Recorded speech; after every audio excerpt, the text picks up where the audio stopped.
Bismillahirrahmanirrahim. Assalamualaikum warahmatullahi wabarakatuh.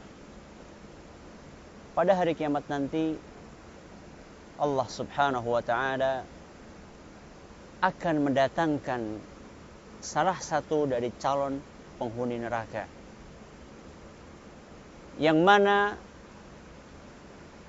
orang tersebut ketika hidup di dunia adalah merupakan orang yang paling nikmat hidupnya. Segala apa yang dia inginkan bisa dia dapatkan. Karena kekayaan yang dia miliki, karena jabatan yang dia punyai, pendek kata orang tersebut adalah orang yang paling enak hidupnya di dunia. Kemudian oleh Allah subhanahu wa ta'ala, orang tersebut dicelupkan ke dalam neraka satu celupan. Ditempelkan ke neraka satu tempel. Kemudian setelah itu ditarik oleh Allah subhanahu wa ta'ala, dikeluarkan kembali dari neraka. Setelah merasakan siksaan neraka sekejap, Allah bertanya, hal ra'aita na'iman qat? Wahai fulan, apakah engkau masih ingat kenikmatan yang dulu kamu rasakan ketika kamu di dunia? Wanita yang kamu zinai ketika di dunia, harta yang melimpah yang kamu rasakan ketika di dunia, makanan yang paling enak yang pernah kamu rasakan ketika di dunia, apakah semuanya masih kamu ingat saat ini? Maka orang tersebut mengatakan, la wallahi ma ra'aitu na'iman qat.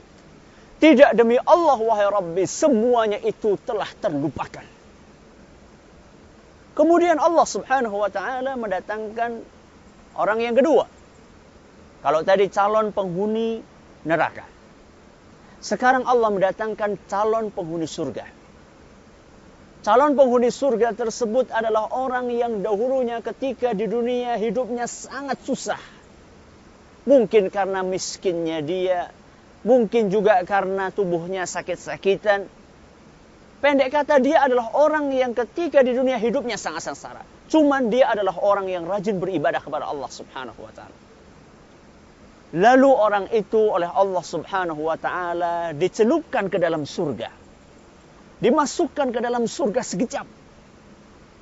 Setelah masuk ke dalam surga sekejap, Allah mencabut dia kembali. Dia keluarkan dari surga. Kemudian ditanya oleh Allah subhanahu wa ta'ala, hal ra'aita bu'san qat? Wahai fulan, apakah kamu masih ingat?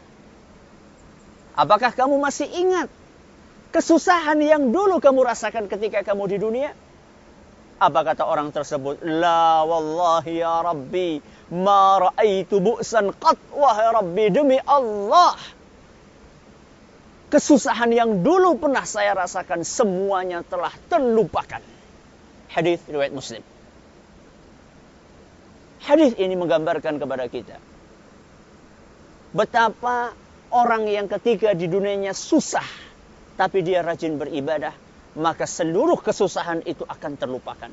Sebaliknya, orang yang ketika di dunianya hidupnya sangat nyaman, tapi dia tidak beribadah kepada Allah, maka sesungguhnya seluruh kenyamanan dan keenakan tadi akan hilang lenyap, tidak berbekas. Orang-orang yang lemah iman, kadang-kadang ketika melihat artis fulan, atau pemain bola fulan, atau daftar orang yang paling kaya dari kalangan orang kafir versi majalah Forbes misalnya, yang penghasilannya dalam satu hari sekian, yang punya pesawat pribadi, yang bisa makan seenak-enaknya, yang punya kondominium atau yang punya perumahan yang begitu megah, punya villa di mana dan di mana. Kadang-kadang ada sebagian dari orang-orang yang lemah imannya melihat seperti itu. Dia merasa, ya Allah, enak banget ya orang hidup kayak seperti itu. Maka kita katakan, orang yang beriman kepada Allah subhanahu wa ta'ala, walaupun dengan segala keterbatasan harta yang dia miliki, andaikan dia tinggal di rumah yang gedek, makan tidak pernah kenyang, barangkali juga mungkin masih diuji oleh Allah subhanahu wa ta'ala dengan penyakit di tubuhnya, maka sesungguhnya orang yang beriman tadi jauh lebih mending daripada orang kafir yang penuh dengan gelimang harta. Ini memotivasi kita untuk lebih bersabar dalam beramal. Karena sesungguhnya kita diminta untuk beramal oleh Allah Subhanahu wa ta'ala tidaklah lama. Andaikan umur kita 60 tahun. Andaikan umur kita 60 tahun. Sebenarnya kita hanya diminta untuk beramal oleh Allah Subhanahu wa ta'ala sejatinya hanya 30 tahun saja. Kok bisa Ustaz? Setengah umur? Iya, hanya setengah umur saja. Dari 60 tahun kita cuma diminta beramal 30 tahun. Kok bisa Ustaz? Iya. Karena dalam satu hari yang 24 jam tadi, kita tidur berapa coba? Kita tidur paling tidak 8 jam dalam satu hari. Berarti sepertiga dari umur kita sudah berkurang untuk tidur. Berarti selama 60 tahun kita hidup, kita tidurnya itu adalah 20 tahun. Ini berarti umurnya sudah berkurang jadi 40 tahun.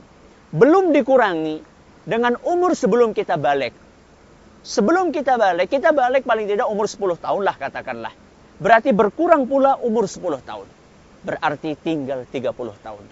Maka sangat sayang sekali. Seandainya dalam umur yang cuma 30 tahun itu, kita tidak memanfaatkannya untuk berakidah yang benar. Untuk memegang sunnah Nabi SAW. Untuk rajin beribadah. Untuk menahan nafsu kita. Kemudian karena kita tidak mau melakukan itu semua dan kita mengedepankan keenakan yang cuma sekejap tadi, kemudian kita akan rugi merasakan siksaan yang begitu berat di dalam neraka yang satu hari di sana sama dengan 50.000 tahun di dunia. Semoga Allah Subhanahu wa ta'ala senantiasa memberikan hidayah kepada kita semua sehingga bisa beramal dengan amal yang saleh dan kita bisa mendapatkan kenikmatan di surganya nanti. Allahumma amin. Wallahu ta'ala a'la wa a'lam. Subhanakallahumma bihamdika asyhadu an la ilaha illa anta astaghfiruka wa atubu ilaik. Assalamualaikum warahmatullahi wabarakatuh.